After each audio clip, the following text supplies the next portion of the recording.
ពិសោធន៍ធាតុទឹកដីភ្លើងខ្យល់ក្នុងខ្លួនអ្នក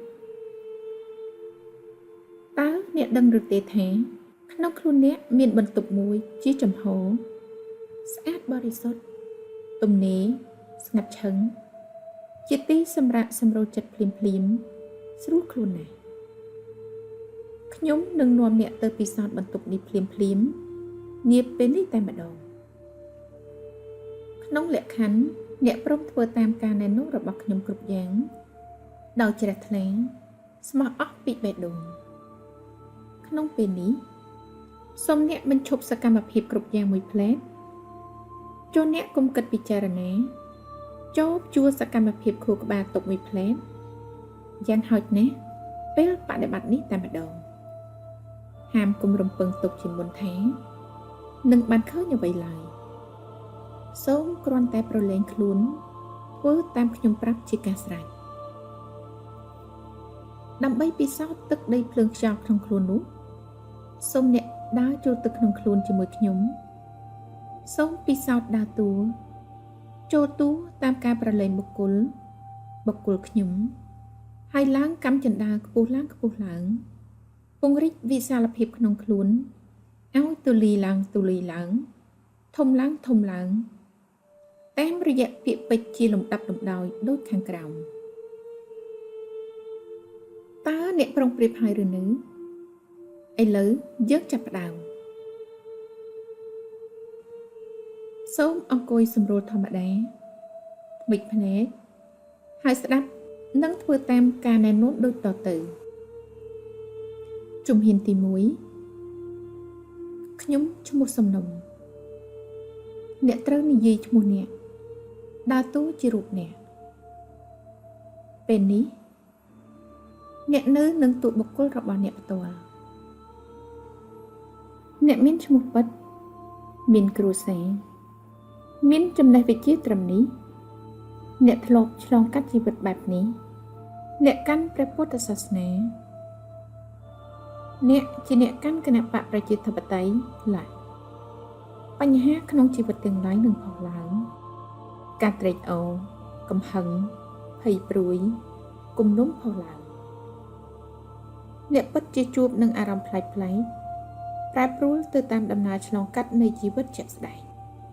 អារម្មណ៍អ្នកហោះហើរទៅគ្រប់ទិសទីទៅអតីតកាលឬអនាគតអ្នកមានអារម្មណ៍តានតឹងចង្អៀតណែនព្រោះជារឿងបុគ្គលជារឿងប្រវត្តិផ្ទាល់ខ្លួនឥឡូវសូមវិចខ្ចប់រឿងទាំងអស់នេះមួយដុំចោលទីនេះហើយឈានឡើងទៅមួយជំហានទៀតទៅលំហធំឡើងទូលាយឡើងជំហានទី2បន្តទៅនេះសូមអ្នកនិយាយតាមខ្ញុំហើយចូលតួថ្មីឡើងកម្មចន្ទាខ្ពស់ឡើងបន្តិចទៀតសូមអ្នកដើរតួពិតប្រឡែងបុគ្គលតាមពាក្យពេចន៍ពោលរបស់ខ្ញុំសូមនិយាយតាមខ្ញុំថាខ្ញុំជាបុរសខ្មែរខ្ញុំជាបុរសខ្មែរខ្ញុំជាបុរសខ្មែរខ្ញុំជាបុរសខ្មែរពេលនេះបុរសភេទខ្មែរជាតិសាសន៍អ្នកនៅសល់តែភេទនិងសាសនាប៉ុណ្ណោះបុគ្គលនេះត្រូវបានរលាយចោលទម្លាក់ចោលស្ទើរអស់រលីងអ្នកគ្មានឈ្មោះគ្មានគ្រួសារគ្មានរឿងផ្ទាល់ខ្លួនទៀតឡើយអ្នកកាន់តែស្រាលឡើងទូលាយឡើងបើពីមុនមានទម្ងន់1តោនឥឡូវនៅសល់តែ500គីឡូក្រាមប៉ុណ្ណោះក្នុងចំណោទនីមួយសូមអ្នកបញ្ឈប់សកម្មភាពគ្រប់យ៉ាងមួយផ្លែតចូលអ្នកកុំគិតពិចារណាចូលជួសកម្មភាពខួរក្បាលទុកមួយផ្លែតចាំងហោចណាស់ក្នុងពេលបដិបត្តិនេះតែម្ដងហាមកុំចង់បានឃើញអ្វីឡើយសូមគ្រាន់តែប្រឡែងខ្លួននិងដើរតួតាមខ្ញុំប្រាប់ជាការស្រេចបើអ្នកជាស្ត្រី សូមនិយាយថាខ្ញុំជាស្ត្រីខ្មែរពេលនេះចូលឈានឡើងមួយជំហានទៀតទូលាយឡើងជំហានទី3កាន់តែខ្ពស់ឡើងកាន់តែស្រាលឡើងហើយសូមបន្តនិយាយតាមខ្ញុំហើយចូលតួតាមលំដាប់លំដោយសូមនិយាយថាខ្ញុំជាមនុស្សលោកខ្ញុំជាមនុស្សលោកខ្ញុំជាមនុស្សលោកខ្ញុំជាមនុស្សលោកអ្នកបានទម្លាក់ភេទនិងសញ្ជាតិអស់ទៀតអ្នកនៅសល់តែសម្បកខ្លួនមនុស្សទូទៅដែលមានក្បាលអវយវៈដើរលើផែនដីនេះអ្នកជាមនុស្សអត់ឈ្មោះអត់សញ្ជាតិអត់ប្រវត្តិអត់គ្រួសារអត់សាសនាអត់អ្វីៗទាំងអស់អ្នកគ្រាន់តែជាមនុស្សប៉ុណ្ណោះអ្នកកាន់តែទូលាយឡើងស្រាលឡើងសុខស្រួលឡើងសុខស្រួលក្នុងខ្លួនឡើងជំហានទី4សូមបន្តនិយាយតាមខ្ញុំហើយចូលតួជាថ្មីទៀតខ្ញុំជាសត្វលោកខ្ញុំជាសត្វលោកខ្ញុំជាសត្វលោកខ្ញុំជាសត្វលោកអ្នកជាមនុស្សផងនិងជាសត្វនានាលើផែនដីផងអ្នកអាចជាសត្វរុយសត្វត្រីសត្វឥន្ទ្រីសត្វពស់ឡាឧបមាថាពេលនេះអ្នកជាខ្លែងស្រាក់ហើរត្រដាងស្លាបរេរាលើអាកាសវេហាអណ្ដែតផ្អៀងផ្អងគយគុណសម្លឹងមើលមកក្រោមឃើញផ្ទះតូចផ្លូវតូចហើររកចាប់មាន់អ្នកពុំមានអ្វីបន្តិចបន្តួចក្នុងខួរក្បាលឡើយខួរក្បាលអ្នកទំនេរគ្មានអ្វីឡើយអ្នកចេញពីពិភពមនុស្សហើយចូលទៅក្នុងពិភពធម្មជាតិទូលាយឡើងសុខស្រួលឡើងជំហានទី5សូមបន្តនិយាយនិងដើរតួមួយទៀតខ្ញុំជាទឹកដីភ្លើងខ្យល់ខ្ញុំជាទឹកដីភ្លើងខ្យល់ខ្ញុំជាទឹកដីភ្លើងខ្យល់ក្នុងខ្លួនអ្នកក៏មានទឹកដីភ្លើងខ្យល់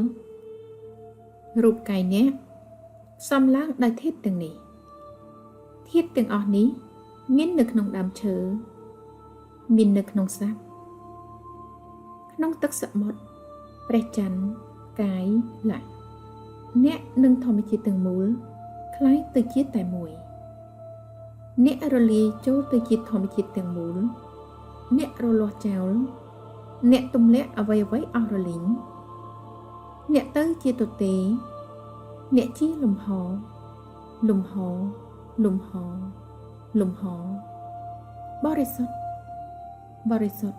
បរិសុទ្ធស្ងប់ស្ងាត់អ្នកជាផ្កាយជាព្រះអាទិត្យជាព្រះច័ន្ទជាមេឃជាផែនដីជាមហាសមុទ្រជាព្រៃព្រឹក្សាជាអ្វីៗគ្រប់យ៉ាងអ្នកនៅតែដឹងខ្លួនអ្នកនៅតែមានសតិអ្នកជាសតិដឹងនេះតែម្ដងសតិឈរនៅម្នាក់ឯងនេះជាចិត្តបរិសុទ្ធ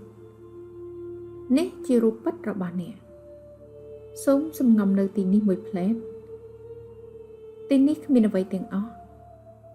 ស្ងប់ស្ងាត់សុខស្រួលពន់ពេកដោយអស់បុគ្គលរលីងដោយបុគ្គលបាត់មុខមួយផ្លែតមួយសន្ទុះក្រោយមកបុគ្គលត្រឡប់មកដូចដើមវិញ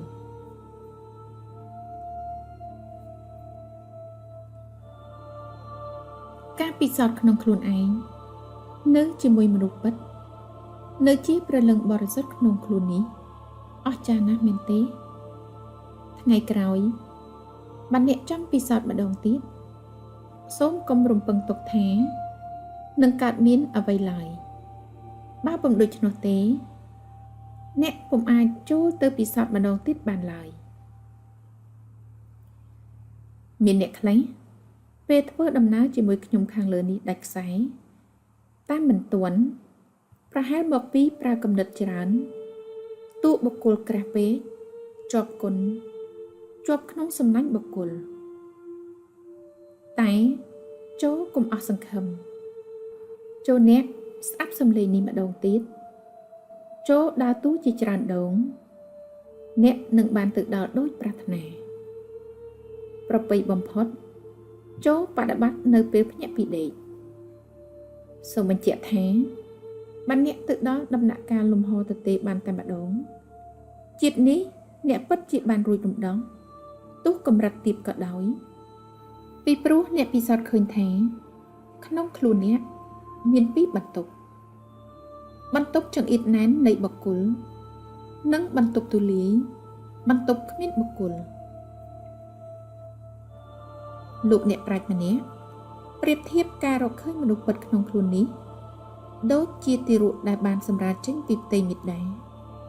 ហើយពុំអាចចូលត្រឡប់ទៅវិញបានឡើយការសម្រាលចេញពីផ្ទៃមេដាមានតែម្ដងគត់ក្នុងមួយជីវិត